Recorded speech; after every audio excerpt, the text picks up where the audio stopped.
Hi guys, I'm sorry I can't be with you again today. Today we're going to be reviewing energy resources. That's the things that we learned about last lesson. If you do need to supplement your notes, I'll just remind you that all of the lessons where I've been absent are available on YouTube, and I will also put the PowerPoints up onto Teams. So the title for today is Review of Energy Resources. So please can you write down the date and the title. Almost 100% of Iceland's electricity is provided by renewable energy. Here is a fabulous photograph in Iceland of people bathing in a volcanic spring. Right, you can see here some of the steam that's rising off the surface of the warm water. You'd think Iceland would be cold. It is, but the waters here are very, very warm because of the hot volcanic rocks. What do you think it means that Iceland can generate almost all of its electricity from renewable energy? I'd like you to just take a moment after you've written the title and the date to review your notes from last lesson and remind yourself about what is renewable energy. Pause the video, have a go at that, and I'll go through an answer shortly. Okay guys, hopefully you've had the chance to review what renewable energy sources involve, and renewable energy resources essentially won't run out. There are all sorts of renewable energy resources. There's hydroelectric power, which involves converting gravitational potential energy into kinetic energy through something like a waterfall or a dam, which can use to turn a turbine, generating electricity by converting the kinetic energy into electrical energy. That's one means of renewable energy source. Hopefully you've got tidal power, hopefully you've also got solar power, hopefully you've got geothermal energy. The question is, which do you think Iceland uses?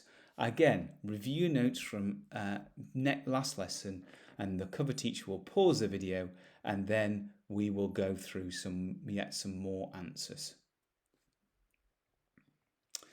Okay, hopefully you've got some idea about these energy resources that Iceland chooses. How does each one work? Again, I've given you some hints at hydroelectric power. Again, I'd like you to review your notes from last lesson. If you need to improve them, you can use the photocopied textbook pages to help you with this and to think about why Iceland chooses these sources and how each one works. So the big question then is, why doesn't Derby do the same? I'd like you to write a series of bullet points or a paragraph in your exercise book as to why we in Derby can't or use renewables. Pause the video and give this a go.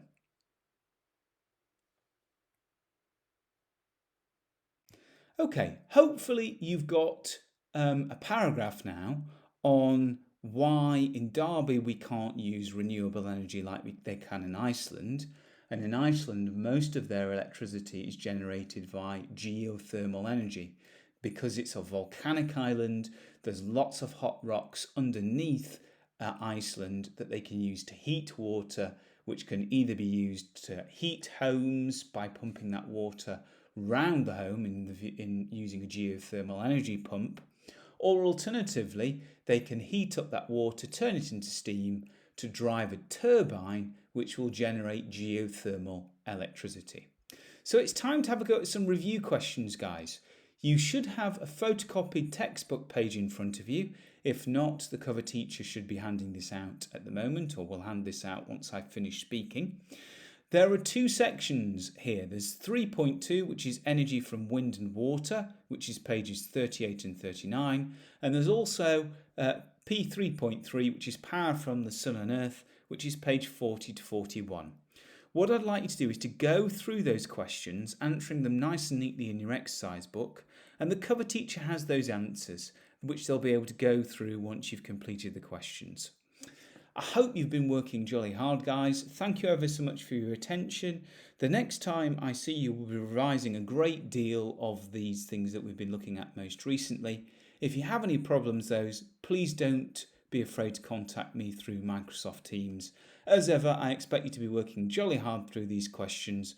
The more questions you can do and the more answers you get, the better you're going to do on any assessments that we do in the future. Thanks ever so much for your time, guys. I'll see you soon.